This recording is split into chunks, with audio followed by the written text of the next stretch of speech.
Seminar Iconics pada pagi ini.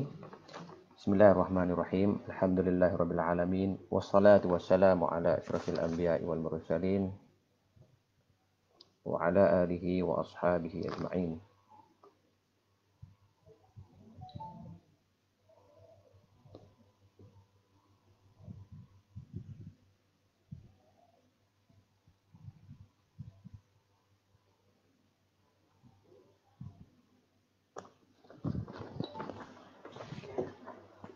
Terima kasih diucapkan kepada pengurusi majlis pada pagi ini, Ustaz Manan.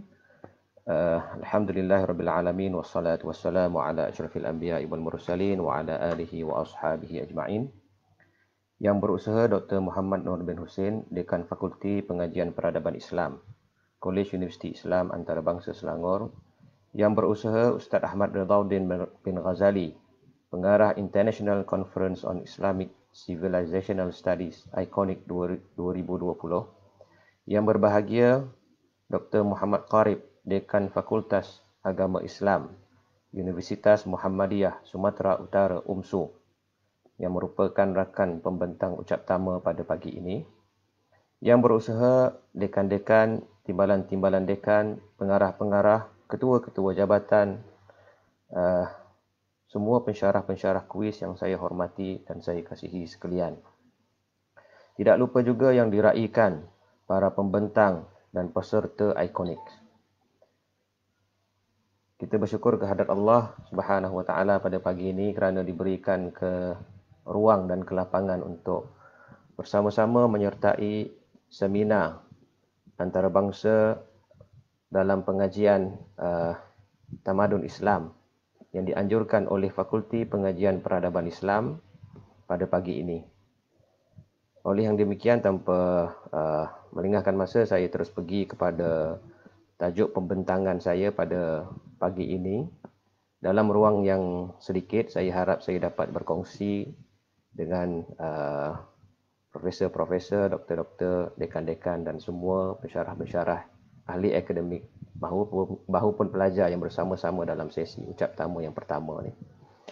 Jadi tajuk pembentangan saya pada pagi ini adalah berkenaan dengan historiografi umat Islam pada abad pertengahan, pengajaran dalam menghadapi revolusi industri 4.0.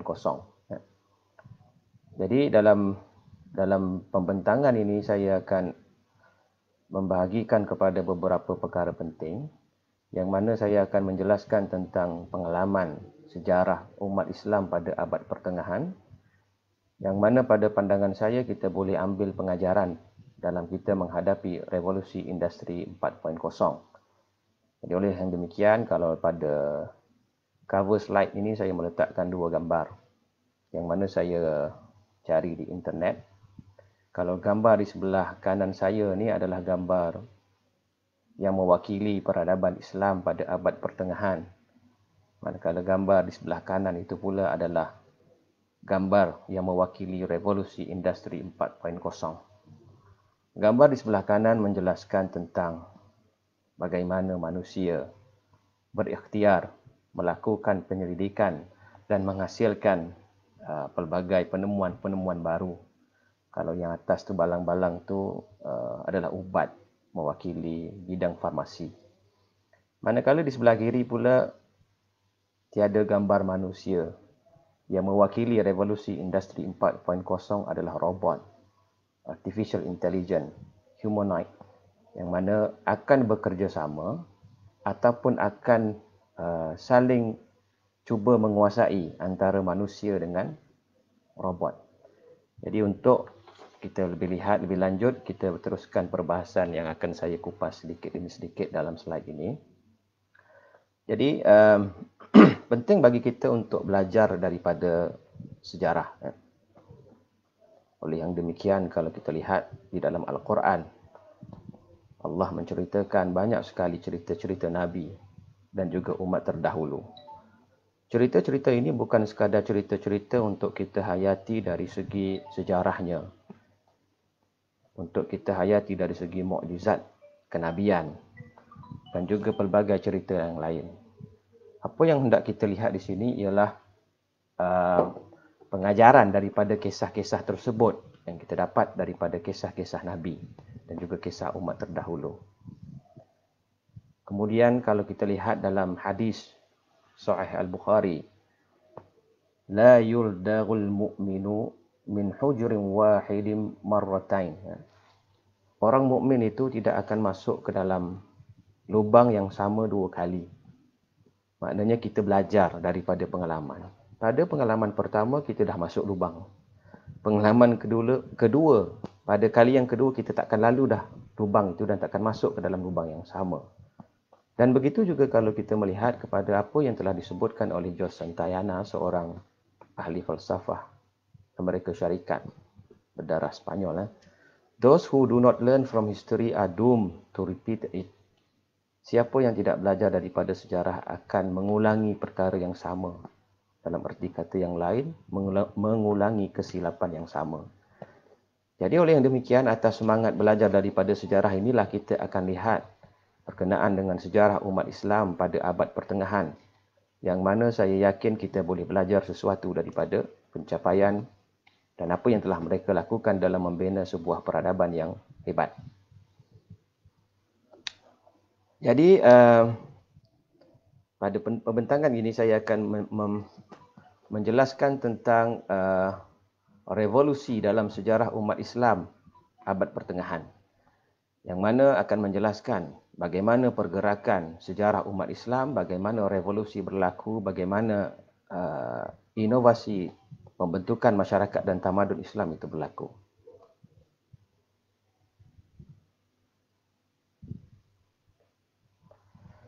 Baik. Kalau kita melihat bermula daripada perutusan Nabi sallallahu alaihi wasallam.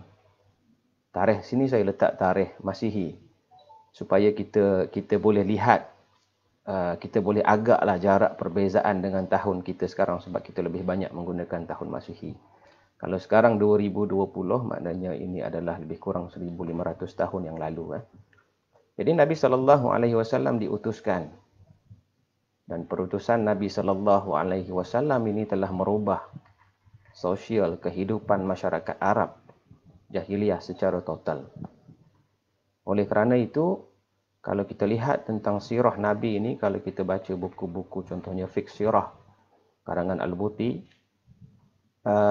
kisah Nabi sallallahu alaihi wasallam ini bukan difahami secara kronologi, tetapi juga kita mengambil manfaat dan pengajaran daripada kisah-kisah tersebut. Perubahan yang berlaku dalam masyarakat Arab, contohnya mereka telah meninggalkan amalan jahiliyah. Amalan jahiliyah seperti mana membunuh anak perempuan, sikap asabiyah, hidup tanpa undang-undang. Dengan kedatangan Nabi sallallahu alaihi wasallam, maka umat ataupun masyarakat Arab jahiliyah tidak lagi membunuh anak perempuan. Tidak lagi mengamalkan asabiyah.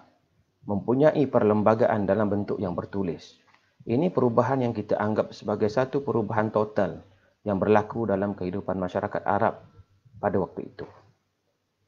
Bahkan kalau kita melihat dalam bentuk puisi, orang Arab suka puisi kan, kalau pensyarah-pensyarah bahasa Arab mungkin lebih mahir tentang puisi ini. Jadi puisi-puisi jahiliyah yang bertemakan kepada tema-tema yang mungkin agak negatif dan tidak baik telah ditukar temanya kepada tema Quran dan tema kecintaan kepada Nabi sallallahu alaihi wasallam. Pencapaian Nabi sallallahu alaihi wasallam dalam hal ini juga telah diperakui oleh ramai orang, ramai pengkaji. Bahkan Michael H. Hart telah meletakkan Nabi sallallahu alaihi wasallam sebagai the most influential man, 100 most influential man in history kan, dalam buku beliau tu. Jadi di situ Hart menyatakan bahawa Nabi sallallahu alaihi wasallam ini diletakkan sebagai tokoh yang pertama kerana kejayaan baginda sallallahu alaihi wasallam dalam hal-hal yang berkaitan dengan agama, bahkan juga hal-hal yang berkaitan dengan sekular. Sekular maksudnya urusan dunia. Jadi pencapaian Nabi dalam kedua-dua aspek ini adalah satu tahap yang gemilang, yang cemerlang. Jadi itu perubahan yang berlaku. Maknanya bila Nabi diutuskan, perubahan dalam kehidupan masyarakat itu berlaku. Jadi selepas Nabi SAW wafat pada 632 Masihi, kepimpinan umat Islam diteruskan oleh Khulafa Ar-Rashidin. Yang 4 kan, bermula dengan Abu Bakar, Umar, Uthman dan Ali. Jadi dengan keperluan masyarakat yang ada pada waktu itu, banyak sekali perubahan yang telah dilakukan oleh Khulafa Ar-Rashidin. Khalifah Abu Bakar juga melakukan beberapa inovasi dalam pemerintahan, apatah lagi Umar Khattab. Cuma di sini saya letakkan salah satu inovasi penting yang telah dilakukan oleh Saidina Osman semasa dia menjawab sebagai khalifah yang ketiga, iaitu pembukuan Quran yang dikenali dengan Mushaf Osmani, yang mana digunakan sehingga ke hari ini. Kemudian masa berlalu, pelbagai fitnah juga berlaku dalam pemerintahan Khulafa Ar-Rashidin selepas Osman.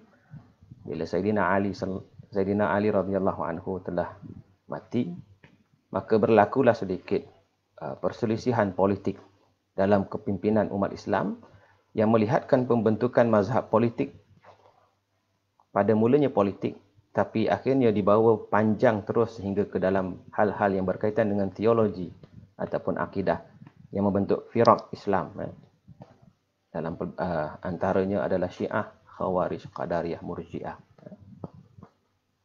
Jadi ini telah masuk ke satu era yang lain dipanggil dalam pemerintahan Umayyah 661 hingga 750 Masihi. Jadi ini berlaku pada abad ke-9. Berlakulah proses pembukuan hadis yang menghasilkan masanid dan sahih. Sahih terkenal Sahih Bukhari dan Muslim. Dan pada waktu ini juga ulama-ulama mengkaji Quran, ilmu qiraat berkembang, ilmu tafsir juga berkembang. Oleh yang demikian, seiring dengan perkembangan ilmu hadis dan juga ilmu tafsir Quran, memahami teks, memahami nas, maka berlakulah pembentukan mazhab fiqh. Jadi mazhab fiqh adalah mazhab yang kita faham, membentuk mazhab yang 4 itulah. Jadi mazhab fiqh ni, perbezaan tentang fiqh ni disebabkan oleh pentafsiran nas hukum yang ada 2 camp yang besar, iaitu ahlul hadis dan juga ahlul ra'i. Jadi itulah mazhab banyak, tapi yang kekal, yang dominan sehingga ke hari ini adalah yang 4 itulah. Kemudian dalam sejarah umat Islam ini, Umayyah digantikan oleh kerajaan Abbasiyah pula selepas itu, pada 750 Masihi. Jadi pada waktu ini berlakulah kemasukan ilmu asing yang datang daripada Yunani ke dalam tamadun Islam. Walaupun ilmu asing ini telah datang lebih awal daripada itu pada zaman Umayyah lagi, tetapi kalau secara pesatnya berlaku dengan luas pada zaman Abbasiyah pada abad ke-8 hingga ke-10 Masihi. Jadi antara sebabnya adalah proses penterjemahan karya-karya asing ke dalam bahasa Arab itu berlaku dengan begitu aktif oleh penterjemah yang ada pada waktu itu. Kalau kita baca buku sejarah kemasukan ilmu Yunani ini, penterjemah ni dia mula-mula dia menterjemah karya-karya sains, sains tabi'i dalam farmasi perubatan. Jadi sampai habis kitab-kitab ataupun penulisan Yunani itu diterjemah ke dalam bahasa Arab, penterjemah ini menterjemah lagi karya-karya yang lebih mencabar, iaitu menterjemah karya-karya yang berbentuk falsafah ke dalam bahasa Arab sehingga boleh digunakan oleh umat Islam pada waktu itu. Kemudian daripada selepas itu pada abad ke-9, maka berlakulah pembentukan mazhab skolastik ilmu kalam ataupun teologi. Jadi kita kena faham bahawa pembentukan mazhab yang awal adalah fiqh, soalan fiqh. Mazhab berkenaan dengan skolastik, teologi ataupun akidah firaq Islam ini berlaku selepas itu lagi. Lanjutan daripada Syiah, Qadariyah, Murji'ah jugalah. Jadi pada waktu itu ada dua camp penting, iaitu konservativism yang merujuk kepada salaf, mentafsir nas secara zahir, dan pendekatan kalam yang diutarakan oleh Mu'tazilah. Mu'tazilah lahir pada waktu itu adalah kerana empayar Islam telah begitu luas dan cabaran yang dihadapi oleh umat Islam dalam mempertahankan akidah itu datang dalam bentuk falsafah dan logik. Jadi kumpulan Mu'tazilah ni pergi ke barisan hadapan untuk mempertahankan Islam. Cumanya Mu'tazilah ni pergi terlalu ekstrim, advance, sehingga mengutamakan penggunaan dalil rasional dan logik, dan maknanya dari segi nas tu perlu disesuaikan dengan logik. Jadi pada waktu inilah juga berlaku masalah ataupun fitnah penciptaan Quran dan masalah khalqul Quran. Saya tak cerita detail, nanti panjang kan. Jadi dari sebuah pertembungan salaf dengan Mu'tazilah, masalah khalqul Quran apa semua tu, maka membentuklah satu mazhab teologi, iaitu mazhab Asy'ariyah dalam ilmu kalam, yang merupakan satu inovasi yang dilakukan oleh Imam Asy'ari dalam permasalahan akidah untuk menyelesaikan masalah pertentangan, untuk menyelesaikan masalah Mu'tazilah juga tadi. Jadi membentukkan satu mazhab kalam, iaitu mazhab Asy'ariyah, supaya boleh menyelesaikan isu-isu berkaitan dengan akidah umat Islam pada era tersebut. Jadi kita terus lagi sambung tentang sejarah ni, kita kira belajar sejarah dulu. Kemudian masih tak habis lagi tentang Abbasiyah ni. Jadi berlakulah perkembangan ilmu falsafah pada abad ke-9. Jadi penulisan falsafah pada abad ke-9 ni boleh dianggap lebih sistematik. Maknanya sebelum abad ke-9 ilmu falsafah sudah masuk, tapi dalam bentuk yang sistematik, penyesuaian dengan syariat Islam dan juga prinsip-prinsip Islam dilakukan pada abad ke-9, terutama sekali melalui penulisan Al-Kindi. Kemudian falsafah juga pada waktu itu telah jadi satu keinginan kepada kerajaan. Jadi pemerintah ni dia minat kepada falsafah. Ahli falsafah duduk di istana. Anak-anak putera-putera raja pun diberikan kelas untuk belajar falsafah. Dan penterjemahan penulisan Yunani masih lagi diteruskan. Dan dengan adanya Baitul Hikmah kan pada waktu itu, pustakaan besar melakukan penyelidikan dan penterjemahan di situ. Yang pernah diceritakan, penterjemah ni mendapat gaji yang mahal pada waktu itu, dan gaji dia dibayar dengan berat buku yang dia terjemah. Kemudian pada abad ini juga lahirlah tokoh-tokoh saintis falsafah yang mana kita biasa dengar kan, Al-Kindi, Ibn Sina, Al-Farabi, Al-Khawarizmi dan lain-lain lah, banyak kalau kita sebut tu tak habis tu kan. Dan mereka ni bukan mahir dalam bidang falsafah, dalam bidang pengajian Islam sedikit sebanyak, bahkan mahir dalam bidang sains kan, dalam bidang sains. Jadi perkembangan falsafah Islam juga pengaruh daripada ilmu asing daripada Yunani sampai kepada abad ke-11, datanglah tokoh Islam iaitu Abu Hamid Al-Ghazali yang telah mengambil satu inisiatif untuk menilai semula ilmu falsafah Yunani ini dalam amalan ataupun pemikiran umat Islam. Jadi Al-Ghazali menyatakan bahawa ada masalah dalam falsafah Yunani, jadi dia melakukan satu kritikan yang beratlah dalam falsafah Yunani ini. Kalau baca buku dalam tulisan Ninian Smart, dia menyatakan bahawa kritikan Al-Ghazali ini menyebabkan pengaruh pemikiran Yunani semakin berkurang ataupun hilang dalam pembentukan ataupun pembentukan falsafah Islam selepas itu. Walaupun selepas itu ada jawab balas daripada Ibn Rushd terhadap kritikan Al-Ghazali, tetapi dia kurang mendapat sambutan dalam kalangan orang Islam. Tetapi kalau di barat, Ibn Rushd ni dalam penulisan dia, kritikan kepada Al-Ghazali itu mempengaruhi kepada pembentukan tamadun barat pada zaman moden. Dan pemikiran Ibn Rushd ni telah membentuk Averroism kan, kalau di barat. Kemudian lahirnya tokoh-tokoh falsafah tasawuf dan bidang tasawuf, ataupun kalau dalam bahasa Inggeris disebut Islamic mysticism. Antaranya adalah Hikmah Al-Ishraq, adalah tokoh As-Suharawadi, Ibn Arabi, Mullah Sadra, Hamzah Fansuri, dan tak apalah yang kita nak highlight kat sini, maknanya era pertengahan itu dia tamat pada 1500 Masihian. Sebab dalam tajuk saya itu saya fokus kepada umat Islam pada abad pertengahan. Jadi tempohnya di situlah. Cuma saya habiskan sikitlah bagaimana daripada zaman ini sampai kepada revolusi industri yang pertama. Jadi 1299 Turki Uthmaniyah memerintah sehingga 1922. Jadi pada hujung-hujung ni umat Islam semakin lemah. Dan pada abad ke-15 sampai abad ke-19 kita masuk kepada era penjajahan. Negara-negara Islam, negara timur, negara Afrika dijajah oleh Barat. Barat sudah kuat kan. Kalau kita lihat pada abad pertengahan yang kita cerita kegemilangan umat Islam ni, Barat pada waktu itu berada pada zaman gelap. Perkembangan ilmu tidak ada kan. Tapi pada mulanya abad ke-15, abad moden, kalau di Barat itu maknanya mereka telah semakin berkuasa, keluar daripada zaman gelap dan bermulalah era penjajahan. Okay, era penjajahan ini sinonim dengan apa yang disebut sebagai kebukuan, taklid, perkembangan ilmu yang minimum dalam kehidupan masyarakat Islam. Tapi kalau kita baca, ada tokoh-tokoh pemikir juga yang lahir pada waktu ini sesuai dengan keperluan zaman itu. Kebanyakannya dalam bentuk politik, kepimpinan dan khalifah. Tengok Muhammad Abduh Al-Fatani pun ada, kalau di Nusantara Ar-Raniri pun ada. Jadi kita tamat di situ, dan pada abad ke-18, semasa era penjajahan inilah bermula revolusi industri yang pertama, pada abad ke-18. Jadi kita masuk kepada revolusi industri. Jadi revolusi industri pertama mula pada 1784, melalui penemuan kuasa wap, kan? Revolusi industri pertama, kedua 1870. Lebih kurang 100 tahun lah jarak antara satu revolusi dengan revolusi industri yang kedua ni. Bila mana penggunaan kuasa elektrik, revolusi industri kedua. Yang ketiga, lebih kurang 100 tahun juga tu kan.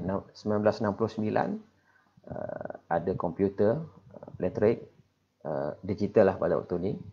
Kemudian revolusi industri keempat ni, kalau kita kira kan, dia punya tempoh daripada revolusi industri 3 ke 4 ni dia lebih cepat berbanding 1 ke 2, 2 ke 3 tu 100 tahun.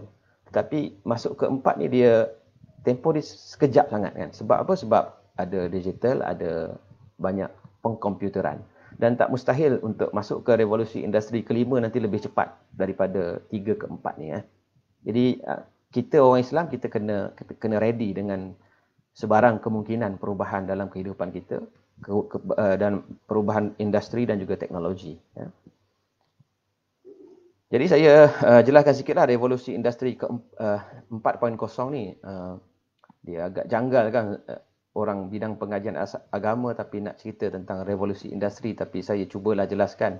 Kalau ada silap nanti boleh betulkan, dan mungkin boleh rujuk kepada pakar-pakar daripada Fakulti Sains Teknologi Maklumat. Jadi ada beberapa prinsip, saya tengok ada yang 9, ada yang 11, tapi dalam ni saya letak 9. Ada cyber security, augmented reality, AR. Kemudian dia ada big data, data raya kan. Kemudian kita ada autonomous robot, AI sebahagian salah satu pada autonomous robot. Kemudian additive manufacturing, simulation. Kita ada system integration, cloud computing, dan Internet of Things, IoT. Jadi ini antara yang berlaku. Tapi kalau kita lihat ini, dia semua berkait dengan teknologi internet, komputer, digital kan. Jadi saya kira satu cabaran yang besar kepada rata-rata kebanyakan kita yang ada di sini yang latar belakang pengajian Islam. Jadi kalau kita nak masuk ke dalam dunia revolusi industri, kita tak boleh lari, kita tak boleh menyendiri, kalau tak nanti kita tertinggal. Jadi mahu atau tidak mahu ni adalah cabaran untuk kita untuk sama-sama menguasai aspek teknologi digital internet ni supaya kita tak tertinggal dalam revolusi industri 4.0. Kenapa kita kena sama-sama, sebab kita tengok nanti. Jadi ada yang kata revolusi industri ni cerita dia bermula pada Pokemon Go kan. Game kan, Pokemon Go ni dia 2016, lebih kurang begitulah kan. Semua orang main Pokemon Go. Semua orang cari Pokemon. Ada sampai masuk dalam sungai pun ada, masuk ke kawasan gelap ada. Macam-macam kan, sebab nak tangkap Pokemon kan. Kemudian sekarang ni juga kita boleh lihat media sosial kan. Jadi dulu media sosial ni media alternatif kan, sebab kita ada media perdana daripada TV surat khabar, tapi sekarang dia jadi medium perdana. Jadi semua orang kena ada. Tak boleh tak ada sebenarnya kan. Rasanya kalau kita nak tahu cepat apa yang berlaku atas dunia ni, kita mesti ada media sosial. Kalau kita tak nak post pun dalam FB ataupun dalam Instagram ataupun dalam Twitter, kita kena ada akaun tu untuk kita baca, untuk kita scroll. Dan yang paling cepat adalah Twitter kan. Twitter paling cepat. Jadi kita kena ada juga akaun Twitter tu. Saya menyerulah kepada semua untuk create akaun-akaun media sosial ni supaya kita tak tertinggal. Ini paling semua orang tahu saya rasa kan, sebab semalam baru 11-11 Habis kan? Ada Lazada, ada Shopee. Sekarang, dulu kalau kita nak membeli belah, kita pergi ke mall, naik kereta, start engine, semua pergi kereta kan. Keluar duit, kalau tak keluar duit lagi. Sekarang tak perlu. Sambil baring kat rumah sebelum tidur pun sempat lagi kita beli barang. Nak window shopping tak payah pergi kedai, window shopping dekat digital mall kan. Maknanya kita boleh guna internet, kita boleh pergi shopping, kita boleh buat macam-macam benda lah untuk shopping kan. Dan kita ada e-wallet, begitu banyak e-wallet. E-wallet ni pun saya kira semua orang kena ada sekarang ni. Kalau kata tak ada guna, kena belajar guna dah. Tak boleh tak ada. Sekurang-kurangnya e-wallet kan. Dapat bantuan keuangan RM30, apa salahnya. Create e-wallet. Mesti ada e-wallet kan. Kena gunalah. Dan e-wallet ni pun bagus kan. Kalau macam Touch 'n Go e-wallet tu dia ada reward dia kan. Dapat macam-macam kemudahan. Kemudian kalau kita ada wang kripto kan. Antara wang kripto ni wang dalam bentuk digital. Antara yang famous adalah Bitcoin. Tapi dia ada agak kontroversi lah perbincangannya, perbahasannya panjang. Cuma saya tak sentuh. Tapi ada setengah negara memang wang kripto ni diiktiraf dan dia boleh digunakan. Maknanya wang dalam bentuk digital. Kemudian ini semua gadget-gadget tu kan. Sekarang ni semua orang dia ada banyak gadget kan.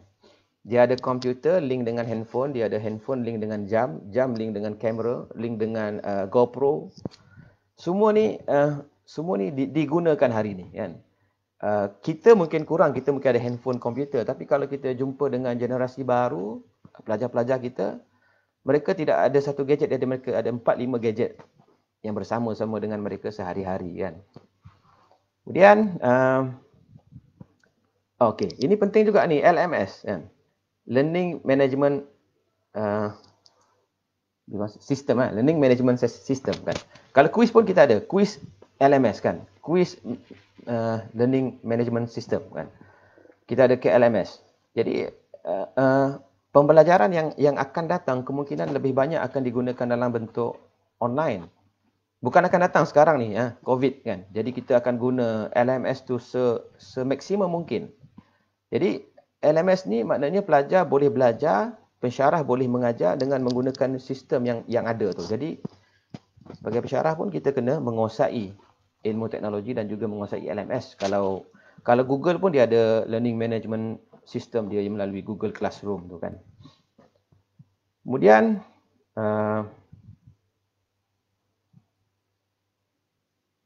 okey. Ni. Ini PUBG ya. Ini PUBG. Ini Mobile Legend. Ini Roblox kan. Ini antara game-game kan. Game yang orang muda main. Saya rasa orang tua pun ada yang main. Jadi game-games ni dia dah jadi sebahagian, sebati dengan kehidupan generasi baru. Saya ingat perempuan ke lelaki ke, kalau di universiti ni saya rasa tak ada yang tak main lah saya rasa. Kalau ada pun nisbahnya mungkin 2-10 macam tu lah. 10 main, 2 tak main. Mungkin 1 macam tu lah. Jadi majoriti je main. Dan kita kena tahu mereka ni main game. Jadi mula-mula kita jumpa dengan golongan belia ni, kita rasa mereka ni adalah mereka bermain dengan game. Dan masa yang diletakkan untuk main game tu kemungkinan lebih banyak daripada masa untuk lain, benda-benda lain. Bahkan kadang-kadang tidur pun sikit berbanding dengan main game. Pelajar-pelajar sekolah rendah pun dah didedahkan dengan game-game ni kan. Umur darjah 3, umur 9 tahun, 10 tahun pun dah ada. Bahkan masa dalam tempoh COVID ni, sebabkan sukan tak boleh, ada sekolah-sekolah yang buat inisiatif untuk berikan sijil co-curriculum dengan main Mobile Legend. Satu perkara yang tak pernah tergambar oleh kita yang pergi sekolah buat co-curriculum dulu kan. Sekarang ada macam-macam game. Kemudian, ini gadget kan. Drone kan, drone. Salah satu gadget. Drone ni kalau biasa kita guna sekarang ni untuk ambil gambar view daripada atas. Pada masa akan datang ataupun dah ada dah, drone ni digunakan untuk menghantar barang kan. Maknanya selepas ni mungkin Lala Move apa semua yang menghantar barang ni pun dah tak digunakan lagi dah. Guna drone je kan untuk menghantar barang satu tempat ke satu tempat. Ya, kita setting pada drone, kita pin tempat yang kita nak hantar, drone tu akan bergerak sampai kepada tempat yang nak dihantar. Dulu cerita-cerita penghantaran barang guna drone ni kita tengok dalam cerita Doraemon je kan. Sekarang jadi real. Saya mungkin kena cepat sikit. Okey, kemudian satu masa nanti akan datang kereta pun dah tak ada pemandu kan. Kereta taksi tak ada pemandu pun dah ada sekarang ni kan. Kemudian ini adalah robot Tapia. Robot Tapia ni adalah satu peneman manusia pada masa akan datang, di mana dia bersama dengan kita, borak dengan kita, memperingatkan kita, bagi reminder pada kita, ajak kita makan. Semua robot ni boleh buat. Ingatkan kita untuk bersenam. Jadi pada apa semua cerita ni, maknanya manusia dengan gadget, dengan robot itu akan jadi lebih mesra, lebih akrab pada masa akan datang dalam revolusi 4.0. Jadi apa yang kita nak kena buat kan? What next kan? Kita berhadapan dengan Generation Z. Generation Z ni lahir pada 1990 sehingga 2000. Golongan ini dipanggil digital native. Maknanya mereka ni lahir-lahir dah dengan gadget dah. Dengan digital, mereka mahir dengan digital. Dan have never lived a life without internet. Mereka tak boleh hidup dengan kalau tak ada internet. Tak sama macam kita mungkin kan. Jadi golongan baru ni dia dengan gadget, dia dengan internet. Tak boleh kalau tak ada internet. Tak boleh kalau tak ada gadget, tak boleh kalau tak ada media sosial. Dan kalau kita tengok di sini, they trust influencers because their life are relatable. Maknanya mereka ni dia lebih terpengaruh dengan apa yang influencer dalam media sosial bagi tahu. Jadi kita berhadapan dengan generasi Z kan. Jadi kita mesti ikut arus ni. Kalau tak nanti kita nak berhadapan, nak mengajar dia orang ni macam mana kan. Jadi kita kena juga mahir dalam bidang digital. Kita juga mesti ada media sosial. Kita juga mesti jadi influencer mereka di media sosial. Kita tak boleh duduk di tempat kita macam ni sahaja kan. Ini AI kan, robot AI. Ini dulu kita gambarkan, kita lukis, kita bayangkan, tapi semua ni dah ada dah. Dah ada robot AI. Antaranya ni, humanoid robot AI. Humanoid, nama dia Sophia kan. Dah ada kewarganegaraan kan, Arab Saudi bagi dia warga negara. Kalau rajin boleh tengok YouTube, cari Sophia ni, humanoid. Kita tengok macam mana orang interview dia. Macam mana dia respon.